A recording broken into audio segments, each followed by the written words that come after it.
ॐ स्थापकाय च धर्मस्य सर्वधर्मस्वरूपिणे अवतार वरिष्ठाय रामकृष्णाय ते नमः। जय ठाकुर, जय माँ। ओम शिव शिव शिव। अमृतवाणी श्री रामकृष्ण देव के अमृत तुल्य दिव्य उपदेश।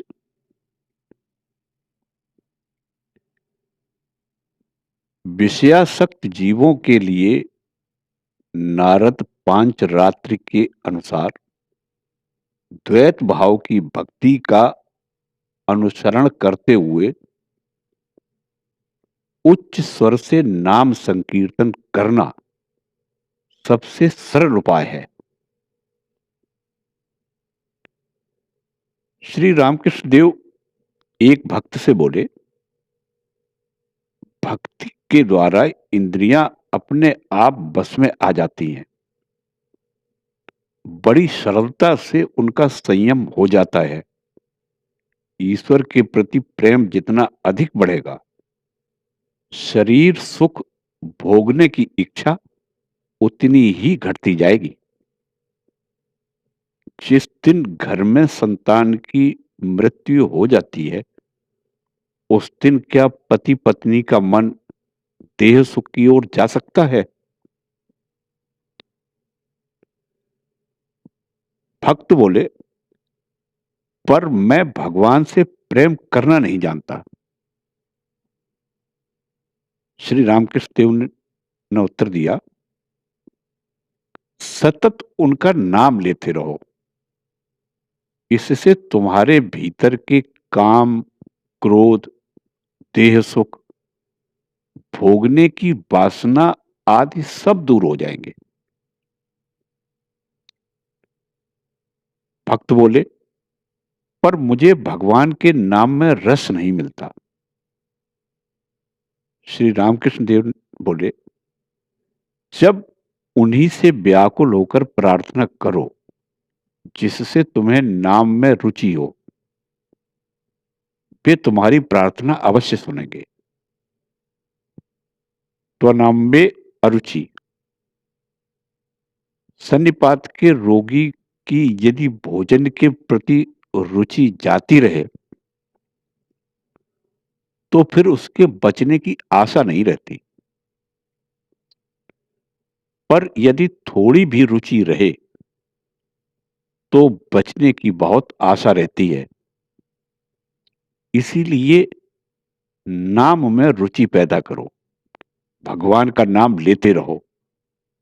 दुर्गा नाम, कृष्ण नाम, शिव नाम, जो नाम तुम्हें अच्छा लगे वही लिया करो। यदि नाम लेते हुए दिन दिन नाम के प्रति अनुराग बढ़ता जाए, उसमें अधिकाधिक आनंद मिले, तो फिर तुम्हें कोई भय नहीं। तुम्हारा सन्निपात का विकार जरूर कट जाएगा। उनकी कृपा जरूर होगी। नाम क्या कम है? नाम और नामी अभिन्न है। सत्यभामा ने तुला पर एक ओर श्री कृष्ण को चढ़ाकर दूसरी ओर स्वर्ण, मणि, माणिक्य आदि रखते हुए उन्हें तौलना चाहा, पर उसका सारा प्रयत्न असफल हुआ। परंतु जब रुक्मिणी ने दूसरे पल्ले में तुलसी पत्र और कृष्ण नाम लिखकर धर दिया, तब दोनों पल्लों का भार समान हो गया। यदि तुम ईश्वर के दर्शन करना चाहो, तो हरि नाम पर दृढ़ विश्वास रखो और सत सत विवेक करो। श्री चैतन्य देव ने कहा है कि ईश्वर के नाम की बड़ी भारी महिमा है। तुरंत फल न मिलने पर भी एक न एक दिन उसका फल अवश्य मिलेगा ही। घर की कार्निस पर पड़ा हुआ बीज कई साल बाद घर के ढह जाने पर जमीन में जा पहुंचता है और तब उसमें से पेड़ निकलकर उसमें फल लगते हैं। जाने या अनजाने, भूल से या भ्रम से, किसी भी तरह क्यों न हो, भगवान का नाम लेने से उसका फल अवश्य मिलेगा। कोई नदी पर जाकर स्नान करे तो उसका वैसा स्नान होता है, वैसी ही अगर किसी को पानी में ढकेल दिया जाए तो उसका भी स्नान हो जाता है। और कोई सोया हुआ हो और उस पर पानी डाल दिया जाए तो उसका भी स्नान हो जाता है। जाने अनजाने किसी भी रीति से क्यों न हो, अगर कोई अमृत कुंड में एक बार गिर पड़े तो अमर हो जाता है। इसी प्रकार कोई जानकर अनजान में या और किसी भी तरह भगवान का नाम क्यों न ले, वह अंत में अमृत प्राप्त करता है।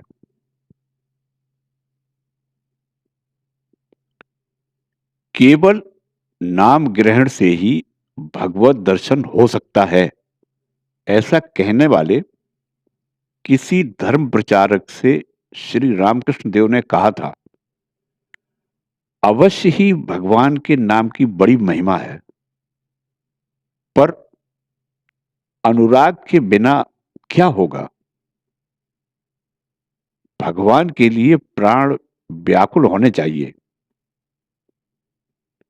अगर मैं मुंह से ही नाम लेता रहूं पर मन को कामिनी कांचन में ही लिप्त रखूं तो उससे क्या लाभ होगा। अगर बिच्छू ने काटा हो तो सिर्फ मंत्र पढ़ने से जहर नहीं उतरता, कंडा जलाकर उसका धुआं भी देना पड़ता है। नाम लेकर जीव शुद्ध अवश्य होता है, पर फिर दूसरे ही क्षण वह तरह तरह के पापों में लिप्त हो जाता है। उसके मन में इतना बल नहीं कि फिर पाप नहीं करूंगा ऐसी प्रतिज्ञा करे। गंगा स्नान से सब पाप कट जाते हैं, पर उससे फायदा क्या। ऐसा कहते हैं कि वे पाप तट के पेड़ों पर चढ़ जाते हैं। जब मनुष्य गंगा नहाकर लौटता है तो वे पुराने पाप पेड़ पर से कूदकर फिर उसके सिर पर सवार हो जाते हैं। वह दो चार कदम भी चल नहीं पाया होगा कि इसके पहले ही भी वे दुगने पाप से घेर लेते हैं। इसीलिए नाम लिया करो और साथ ही प्रार्थना भी करो कि ईश्वर पर अनुराग हो और धन, मान, देह सुख आदि अनित्य असार वस्तुओं के प्रति आसक्ति घट जाए। जैसे रुई के पहाड़ में एक छोटी सी चिंगारी पड़ जाने पर वह देखते ही देखते जलकर खाक हो जाती है, वैसे ही भक्ति के साथ भगवान का नाम गान करने पर पर्वत समान पाप भी नष्ट हो जाता है।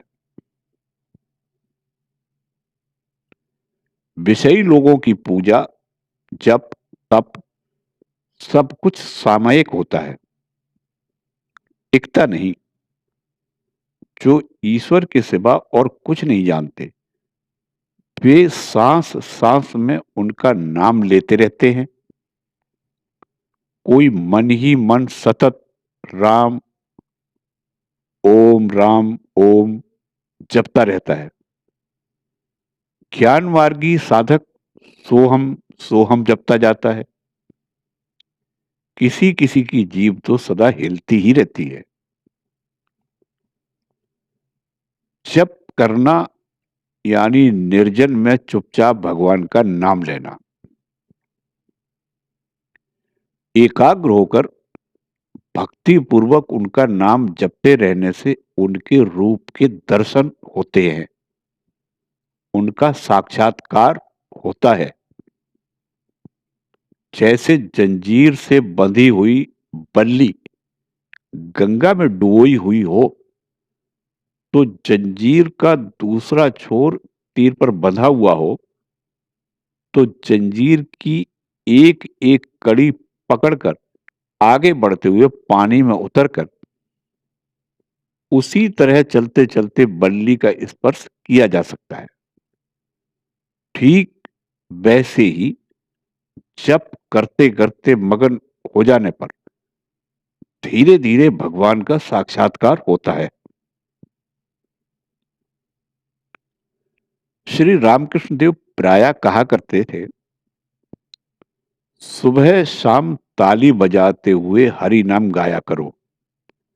ऐसा करने से तुम्हारे सब पाप ताप दूर हो जाएंगे। जैसे पेड़ के नीचे खड़े होकर ताली बजाने से पेड़ पर के सब पंछी उड़ जाते हैं, वैसे ही ताली बजाते हुए हरि नाम लेने से देह रूपी वृक्ष पर से सब अविद्या रूपी चिड़िया उड़ जाती है।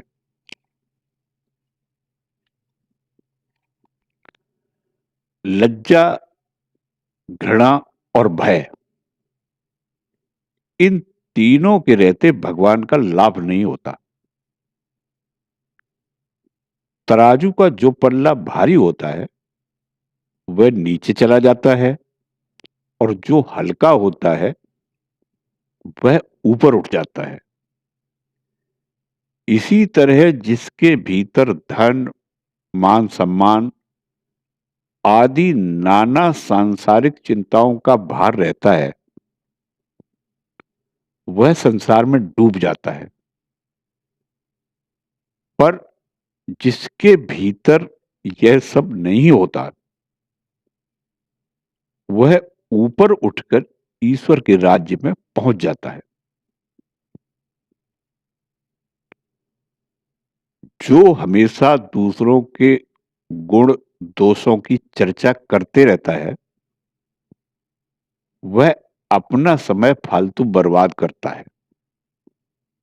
क्योंकि परचर्चा करने से न तो आत्मचर्चा हो पाती है और न परमात्म चर्चा ही। मन की किस प्रकार की अवस्था में भगवान के दर्शन होते हैं? जब मन पूर्ण रूप से शांत हो जाता है तब। मन रूपी समुद्र में जब तक वासना रूपी तरंगे उठती रहे, तब तक ईश्वर का प्रतिबिंब नहीं पड़ता और ईश्वर दर्शन संभव नहीं हो पाता। किसी का पेट अगर भरा हुआ भी हो और ऊपर से उसे अजीर्ण का रोग हो, तो भी अचार या इमली देखते ही उसके मुंह में पानी भर आता है। इसी प्रकार मनुष्य यदि स्वभाव से सज्जन हो और उसके मन में लोभ बिल्कुल न रहे, तो भी धन, दौलत या प्रलोभन की वस्तुएं देखते ही उसका मन चंचल हो उठता है। कूप मंडूक की तरह न बनो। कुएं में रहने वाले मेढक को कुएं से बड़ा या अच्छा कुछ भी दिखाई नहीं देता।